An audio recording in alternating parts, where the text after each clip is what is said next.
सभी का KS studies channel में स्वागत है। आप सभी नए अपडेट्स पाने के लिए चैनल को लाइक, सब्सक्राइब एंड शेयर करें। मैं आप सभी के सामने शेमुषी द्वितीय भाग कक्षा 10वीं के द्वितीय पाठ है बुद्धि बलवती सदा के अभ्यास कार्य के साथ प्रस्तुत हूँ। तो आइए हम अभ्यास कार्य करें। प्रश्न नंबर 1, एक पदेम उत्तरत लिखत। एक पद में उत्तर लिखना है। बुद्धिमती कुत्र व्याघ्रम ददर्श। बुद्धिमती ने कहाँ पर बाघ को देखा? उत्तर है गहन कानने, घनघोर वन में। ख है भामिनी कया विमुक्ता। भामिनी उससे कैसे विमुक्त हुई, कैसे उससे बची?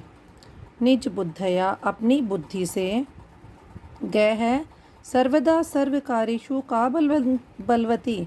हमेशा हर कार्यों में क्या बलवान होती है? बुद्धि ही, बुद्धि। हमेशा हर कार्यों में बुद्धि बलवान होती है। व्याघ्र है कस्मात् विभेति। बाघ किससे डर जाता है? व्याघ्र मारित है, व्याघ्र को मारने वाली से। ण है प्रत्युत्पन्नमति ही बुद्धिमती किम आक्षिपन्ति ही उवाच। प्रत्युत्पन्नमति, बुद्धिमती ने किसको आक्षेप करते हुए कहा, किसके इशारा करते हुए बोला? जम्बुकम आक्षिपन्ति उवाच, जम्बुक की ओर, गीदड़ की ओर इशारा करते हुए कहा कि उसने कहा था ना कि तुम तो मेरे को पहले 3 शेर ला के दिए थे, आज एक ही कैसे लेके आ रहे हो? इसी का प्रश्न नंबर 2 है। अधोलिखितानां प्रश्नानां उत्तराणि संस्कृत भाषया लिखत। नीचे लिखे हुए प्रश्नों के उत्तर संस्कृत भाषा में आपको लिखने हैं। कै बुद्धिमती केन उपेता पितृगृहं प्रति चलिता। बुद्धिमती किने लेकर के पिता के घर की ओर चली? तो पुत्र द्वयो उपेता, 2 पुत्रों को साथ लेकर के। ख है व्याघ्र है किम विचार्य पलायित। बाघ क्या विचार करके भाग गया, दौड़ गया? तो व्याघ्र मारिम काचित इयमिति विचार्य, तो उसने क्या सोचा? व्याघ्र है, व्याघ्र मारी काचित इयम इति, कि यह व्याघ्र मारी शायद यही है, ऐसा विचार करके वो वहाँ से पलायित है, दौड़ गया वहाँ से। गह लोके महतो भयात कै मुच्यते। पूरे संसार में बड़े बड़े भय से कौन छूट जाता है ना? कौन बच जाता है बड़े बड़े भयों से? तो बुद्धिमान। तो इसका उत्तर हो जाएगा लोके महतो भयात बुद्धिमान मुच्यते, है ना?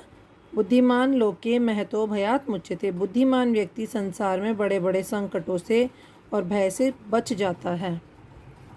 जम्बुक है किम वदन व्याघ्रस्य उपहासम करोति।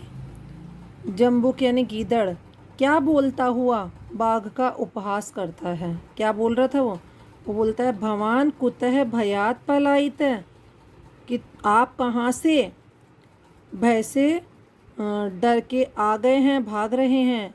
इति वदन व्याघ्र से उपहासन करोति, ऐसा बोलते हुए व्याघ्र का, बाघ का वो उपहास करता है। ड़ है बुद्धिमती सृगाल किम उक्तवती। बुद्धिमती ने सृगाल से क्या कहा? उसने कहा रे धूर्त, हरे रे धूर्त, त्वया मह्यम पुरा व्याघ्रत्रयम दत्तम। पहले तुमने मुझे 3 बाघ ला कर दिए थे। विश्वास्य अपि अद्य एकम एव आनीय कथम यासी। और विश्वास देकर भी तुम धोखा कैसे दे रहे हो कि अब एक ही ला करके कैसे जा रहे हो? वद इदानम, अब बोलो। इति उक्तवती, ऐसा उसने कहा। प्रश्न नंबर 3 है आपका। स्थूल पदम आधृत्य प्रश्न निर्माणम कुरुत। ये होते हैं स्थूल पद, जो थोड़े हमें डार्क वर्ड्स में नजर आते हैं ना, वो स्थूल पद कहलाते हैं या रेखांकित होते हैं। क्या है? तत्र राज सिंहो नाम राजपुत्र है वस्ती स्म है। वहाँ राज सिंह नाम का पुत्र, राजपुत्र रहता था।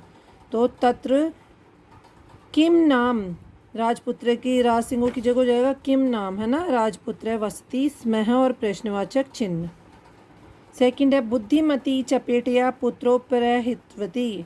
बुद्धिमती ने जोर से पुत्रों पर 2 चांटे लगाए। तो क्या हुआ? बुद्धिमती कया पुत्रोपरहितवती, किस प्रकार से मारा था उसने दोनों पुत्रों को? गह है व्याघ्रम दृष्ट्वा धूर्त सृगाल अवदत। बाघ को देख करके धूर्त सृगाल ने, गीदड़ ने कहा था। क्या कहा था? तो किसको देख करके कहा था? कम दृष्टवा, किसको देख करके? धूर्त सृगालः एवं धूर्त सृगाल ने कहा था। गह है त्वम मानुषात् विभेषी, तुम मनुष्य से ही डरते हो। तो मानुषात् की जगह जगह कस्मात्, त्वम कस्मात् विभेषी और प्रश्नवाचक चिन्ह।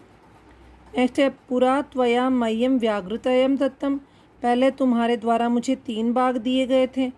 तो पुरा त्वया कस्मै व्याघ्रत्रयम दत्तम, तो पहले उसके द्वारा किसे 3 बाघ दिए गए थे।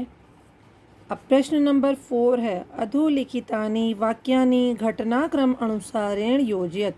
जो हमने ये पाठ पढ़ा है इसमें जो सेंटेंस पहले आया है, जो घटना पहले घटी है, उसके अनुसार हमें इन्हें सीरियल से अरेंज करना है। तो फर्स्ट नंबर पे आ जाएगा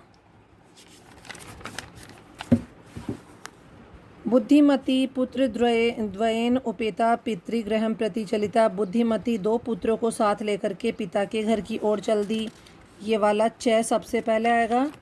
फिर सेकंड नंबर पे आएगा मार्गे सा एकम व्याघ्रम अपश्यत, मार्ग में उसने एक बाघ देखा। फिर नंबर 3 पे आ जाएगा व्याघ्रम दृष्ट्वा सा पुत्रौ ताड़यन्ति उवाच अधुना एकमेव व्याघ्रम विभज्य भुज्यताम। व्याघ्र को देख करके, बाघ को देखकर वो पुत्रों को डांटती हुई बोली कि आज एक ही बाघ को बांट करके खा लो। फिर 4 नंबर पे आ जाएगा व्याघ्र है व्याघ्रमारी इयमिति मत्वा पलायित है। बाघ ने सोचा कि ये बाघ को मारने वाली है, ऐसा मान करके वो वहाँ से भाग गया। फिर नंबर 5 में आ जाएगा जम्बुक कृतोत्साह व्याघ्र पुनः काननम आगच।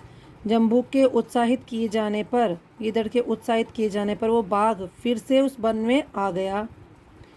फिर 6 नंबर पे आएगा प्रत्युत्पन्नमति सा सृगालः आक्षिपन्ति उवाच, पर उसने अपनी तेज बुद्धि का प्रयोग करते हुए क्या कहा, उसने गीदड़ की ओर इशारा करते हुए भी उसको अंगुली दिखाते हुए उससे पूछा। फिर नंबर 7 पे आ जाएगा 6 त्वम व्याघ्रत्रयम आने तुम प्रतिज्ञा एकमेव आनित्वान, तुमने 3 बाघ को लाने की प्रतिज्ञा की थी और एक को ही ले आए। फिर है गलबद्ध सृगालक व्याघ्र है पुनः पलायित है।